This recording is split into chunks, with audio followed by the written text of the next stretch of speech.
নমস্কার বন্ধুরা, চলে এলাম আর একটি নতুন ভিডিও নিয়ে। বন্ধুরা, আজকের ভিডিওতে আমরা কথা বলবো যারা ফোনপে নতুন ইউজার, যারা নতুন ফোনপে অ্যাকাউন্ট ওপেন করেছেন। আপনি ফোনপে অ্যাকাউন্ট ব্যবহার করতে চান, কিন্তু আপনি জানেন না ফোনপে কিভাবে সঠিকভাবে আপনি ব্যবহার করতে হয়। তো অনেকেই বন্ধুরা আছে যারা ফোনপে সঠিকভাবে ব্যবহার করতে জানেন না, তো তার জন্য এই ভিডিওটা খুবই গুরুত্বপূর্ণ। তো ভিডিওটা পুরোটা দেখতে থাকুন।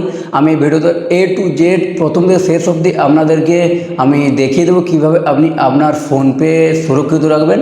এবং দ্য বং ফাইন্যান্স চ্যানেলটি সাবস্ক্রাইব করতে অবশ্যই ভুলবেন না, কারণ আমরা এই ধরনের ভিডিও টিপস অ্যান্ড ট্রিক্স আমরা রেগুলার দিয়ে থাকি। তো বন্ধুরা, বেশি সময় নষ্ট না করে আমরা মেন টপিকে চলে যাই। আমরা দেখে নিই কীভাবে আমাদের ফোনপে সুরক্ষিত রাখার জন্য আমাদের কী কী করা দরকার, আমরা এই ভিডিওতে দেখে নিই।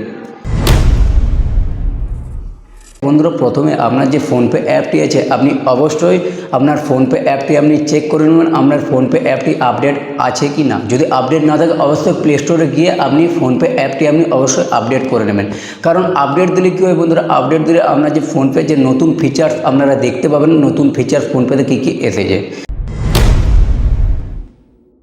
তারপরে বন্ধুরা, আপনার যে ফোনপের যে সিকিউরিটি যে লক, অবশ্যই আপনার সিকিউরিটি লক আপনার ফোনপেতে দিয়ে রাখবেন। আপনি যখনই ফোনপে অ্যাপটি আপনি ওপেন করবেন, আপনার সেখানে অবশ্যই প্যাটার্ন বা পাসওয়ার্ড আপনার অবশ্যই দেওয়া দরকার। কারণ আপনি সেখানে আপনার পাসওয়ার্ড বা প্যাটার্ন আপনি আপনার পার্সোনাল দিয়ে থাকলে সেটা আপনার পক্ষে খুবই সুবিধা, আপনার ফোনপে অবশ্যই সুরক্ষিত থাকবে।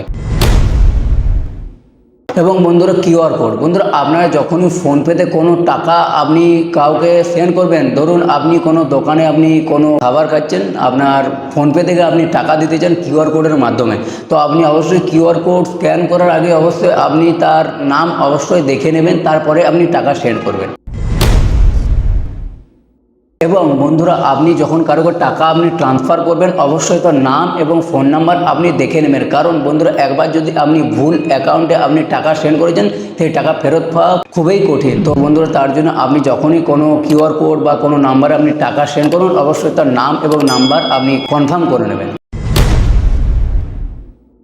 এবং বন্ধুরা, ফোনপের যে নোটিফিকেশন, অবশ্যই ফোনপের যে নোটিফিকেশন আপনাকে অন করে রাখা উচিত। ফোনপের নোটিফিকেশন অন রাখলে বন্ধুরা কী হয়, আপনার যে ইলেকট্রিক বিল এবং মোবাইল রিচার্জ এবং নানা রকম ক্যাশব্যাক যে সেগুলি আপনি জানতে পারবেন, সেগুলি আপনাকে নোটিফিকেশনের মাধ্যমে আপনাকে ফোনপে থেকে আপনাকে জানিয়ে দেওয়া হবে। আপনার মোবাইল রিচার্জে আপনার কোনো অফার আছে কিনা, ইলেকট্রিক বিলের কোনো অফার আছে কিনা, এবং কোনো ক্যাশব্যাক এসেছে কিনা। তো বন্ধুরা, অবশ্যই ফোনপে যদি আপনি ইউজ করছেন, ফোনপের নোটিফিকেশন অবশ্যই অন করে রাখবেন বন্ধুরা। কারণ আপনি আপনার ফোনপে আপনি হয়তো ফোনপে নতুন অ্যাকাউন্ট খুলেছেন, কিন্তু ফোনপে আপনি সুরক্ষিত রাখতে চান, তো তার জন্য এইসব কাজগুলি আপনাকে অবশ্যই করা দরকার। তাহলে আপনার যে ফোনপে আপনার মোবাইলে অবশ্যই আপনার কাছে খুবই সুরক্ষিত থাকবে।